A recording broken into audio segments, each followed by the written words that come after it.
Hello everyone and welcome back to my YouTube channel with another useful and informative video.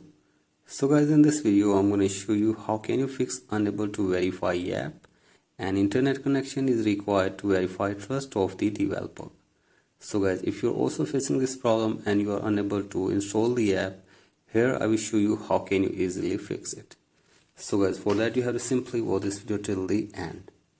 So guys, first of all, open settings in your device, and from here scroll it below and tap on general, and from here tap on software update and make sure that you are using the updated version, and go back and now scroll it below, tap on date and time and set your date and time. Go back and tap on language and region and tap on region and select a country where the app can be downloaded and installed, and after this go back and now tap on VPN device management and make sure that there is no connected VPN in this device. Again go back and tap on transfer reset iPhone, tap on reset and reset your network settings of your device.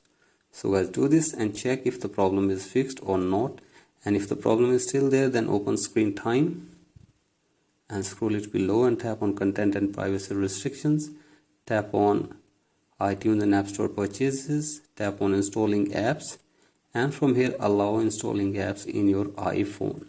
So guys, do this, and after this force restart your device for one time as well. So guys, for that press and release the volume up button and then down, and keep holding the power button until your device force restarts. So guys, do this, and after this hopefully your problem will be fixed. So guys, that's it for today's video. Hope this video helps you. Please like and subscribe to my YouTube channel as well. Thank you.